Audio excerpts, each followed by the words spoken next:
Ah, good evening.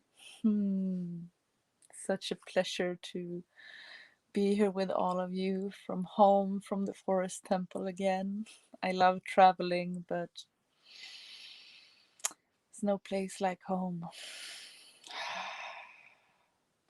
And today I have the beautiful gift of having some wonderful company in my reading because Victoria is arranging an event with circling in nature and body awareness, and it's such a gift to be here. Mm. Before entering here, I just stepped out of a healing circle for Susanna, my friend, who started chemotherapy today. So I feel extremely present with the flow of life today. So thank you all for being here with me in that. So let's take a common deep breath and take our place in this circle, in this evening ceremony, in your bodies, in the place where you are at, and in the flow of life. Because in the core of life, where life flows the strongest, nothing can harm you. Beautiful to have you with us, Katis, and wonderful, Claudia. Such a gift to have you with us in your night time on the other side of the world. Hey.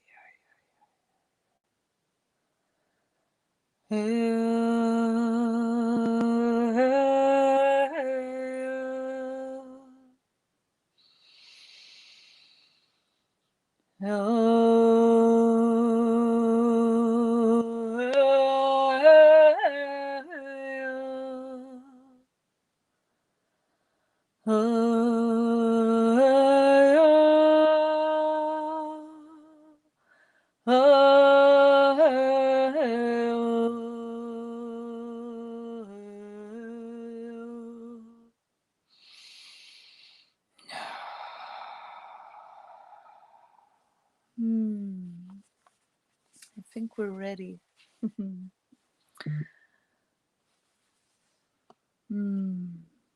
Breath of life method. How to quickly energize yourself. This practice will highly oxygenate your blood very quickly.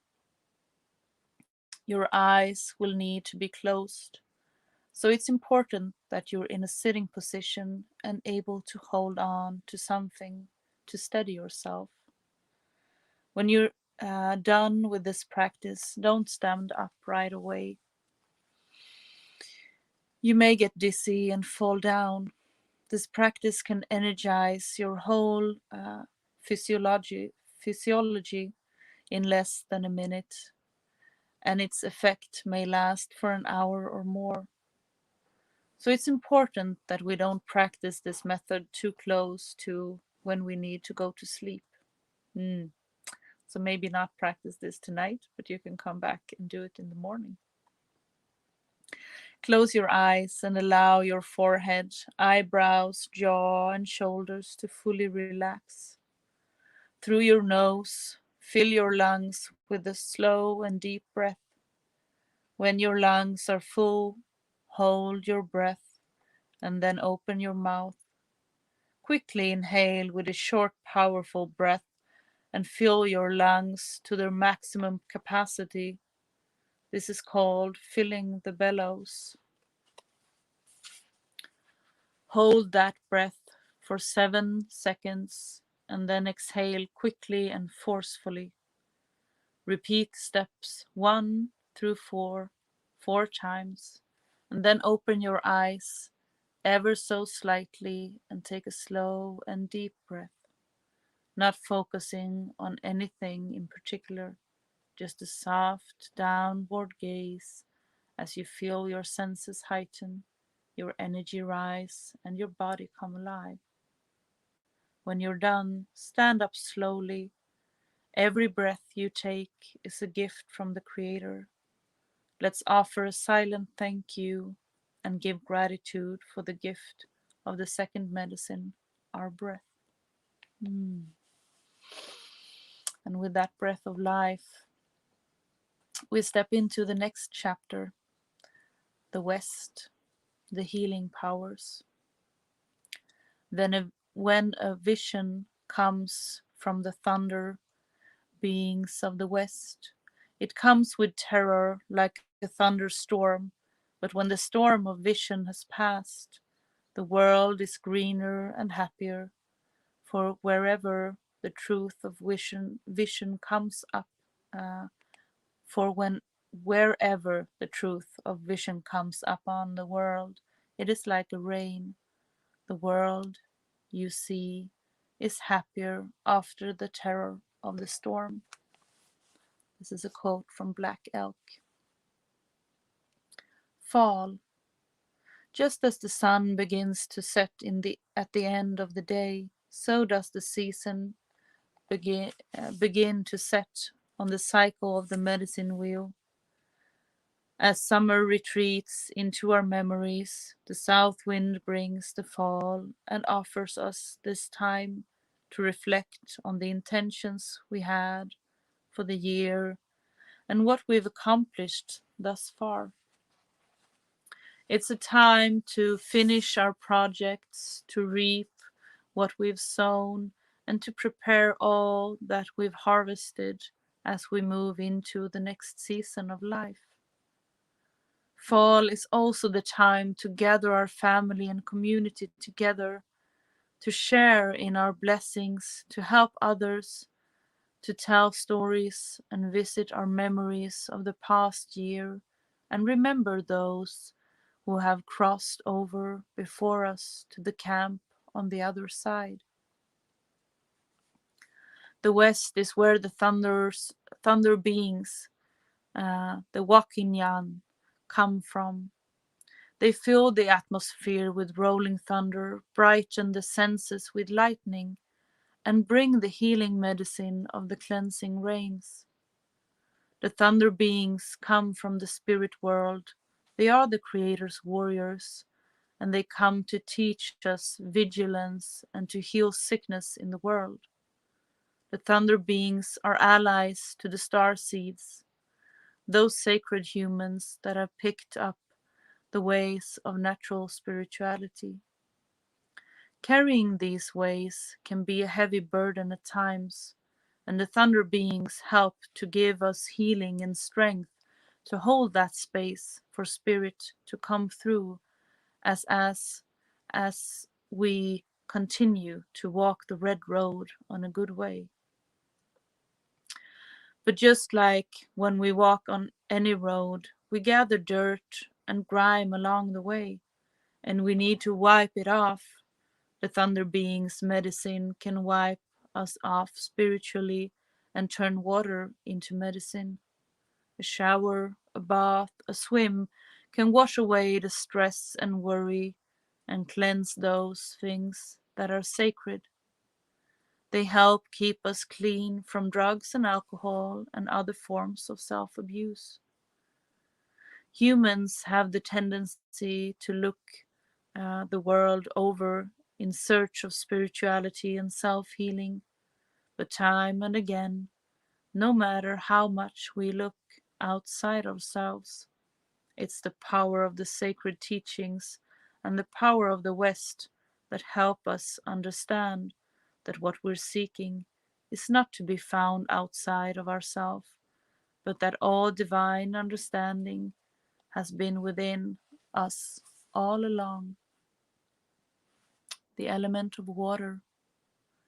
Water is the first medicine. We were conceived through water. We grew and were protected in the womb of water. And we were birthed into this world through a sacred water bearer. Water is the first medicine, and earth or rock is the first creation. In a Lakota sweat lodge, the sound we hear when water is poured on the rocks is the sound of the universe. This is not a poetic metaphor. This sound is literally the sound of the universe. When scientists recorded deep space for the first time, that sound, the sound of the first creation connecting with the first medicine, is the sound that they heard. Indigenous people have known this is the sound of the universe for thousands of years. Many modern scientific tests have resulted in the discovery that water expresses sentient qualities, meaning that water responds to positive and negative energy. Water forms beautiful or distorted crystals, and plants thrive or fail to thrive depending on the positive or negative energy it's exposed to. As humans, we're composed mostly of water, so if speaking kind words and sending positive energy to water can change the molecular structure of water, imagine what speaking kind words and sending positive energy to our fellow humans can do. Or for that matter, any sentient being. We barely have any understanding of the true spiritual power and wisdom of water. Water is a teacher, a healer, and the source of all life. All water leads directly into you. There is nothing more important than water to the health and wellness of every sentient being on Mother Earth. The West is associated with emotions as well as water, because both are fluid in nature. We cry salty tears from our emotions. Emotions are tied to our sixth sense, and working with our emotions is part of the work that humans need to do to open up our psychic senses and join all the other sentient beings on the planet that may not walk upright but are tuned into the psychic world around us.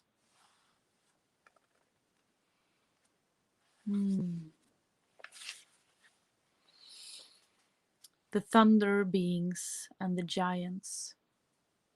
On the Standing Rock Indian Reservation, there's a lowland area out on the distant plains called Where the Thunders Hunt.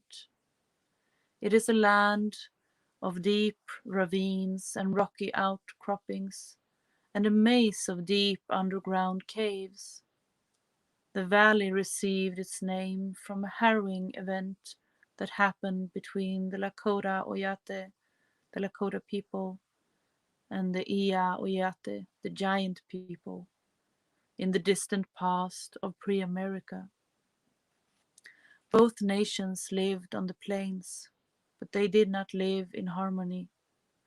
The giants, an ever-present danger to the Lakota people, were about twice the height of a human and would come into the village at night to steal women, livestock, and children.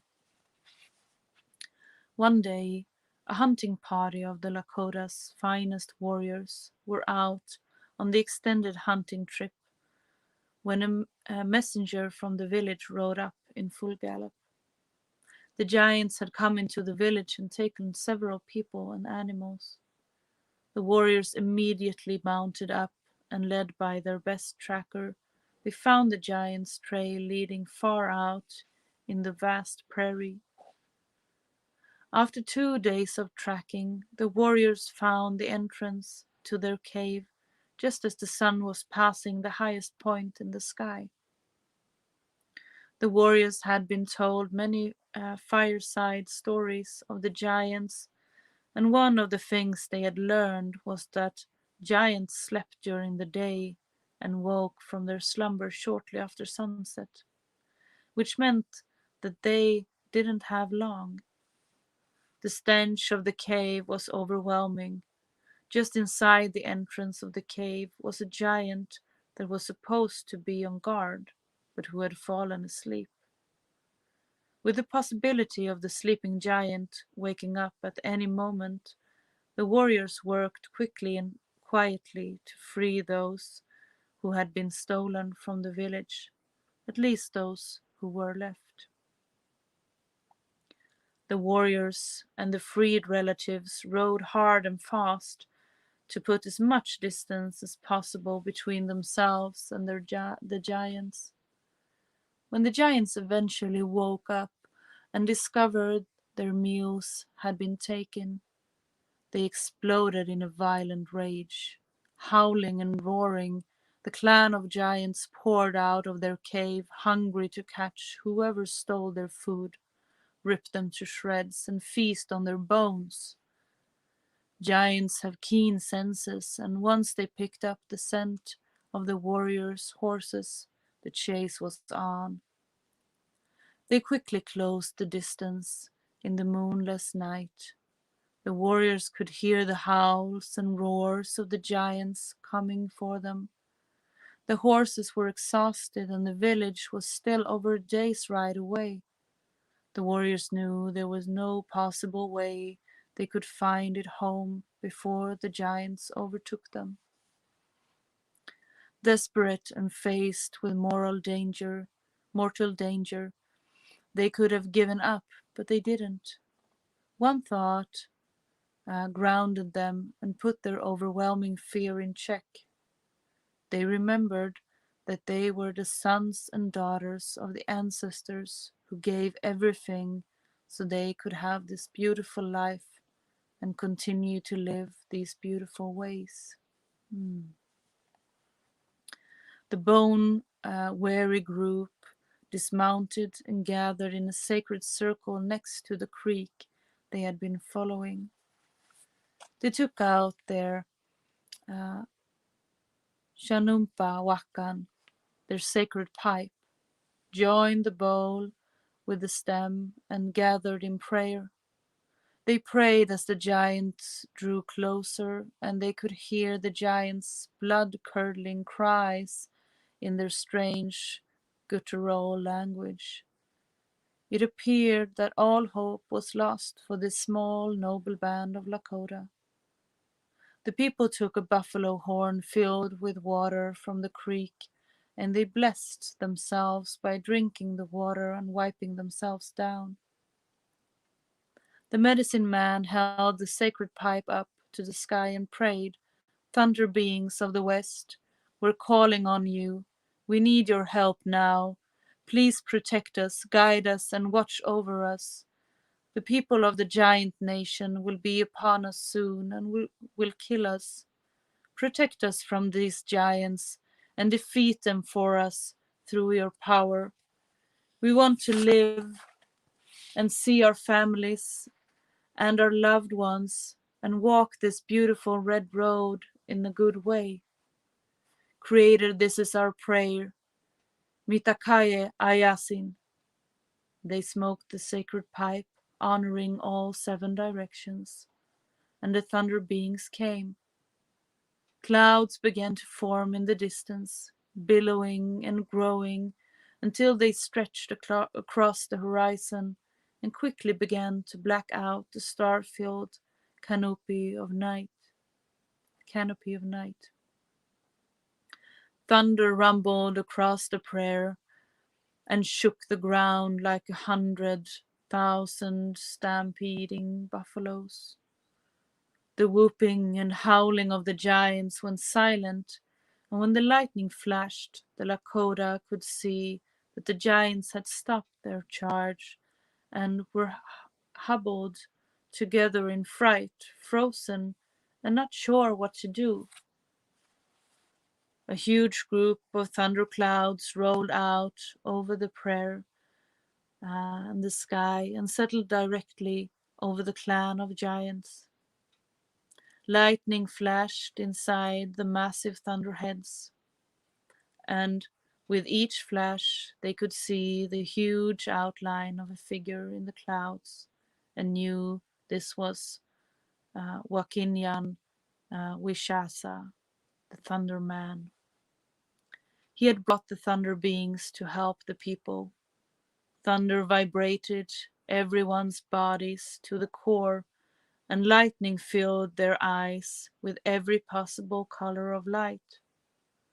Thunder Man spoke to the medicine man, telling him to get everyone on the horse relatives and go home with eyes forward and not to turn around for any reason. They did as they were told. Thunderman called upon the thunder beings to cast bolts of lightning all around the giants as they turned and lumbered as fast as they could back to their valley.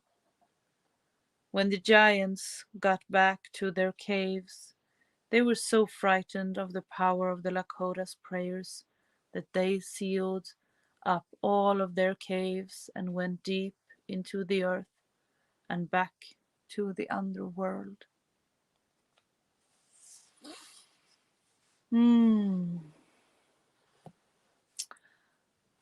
I can't. I, um, we meet a lot of beautiful synchronicities in these stories and in these ceremonies, and I just need to remind myself and us that this morning's rune was Algis, the protective rune, coming with a message of reminding us to ask for the protection we need and to trust that all the protection that we need is there, but we need to step in and actively ask for and pray for what we need to be in connection, in relationship to the universe. So not only trusting in that you are protective, but also actively ask for it, not just in a blasé way, thinking that it will be here automatically. It will be here if you choose it to be here, because that's how we create this life and this world. Thank you so much for this evening, and I'm looking forward to seeing you all tomorrow again. All the love.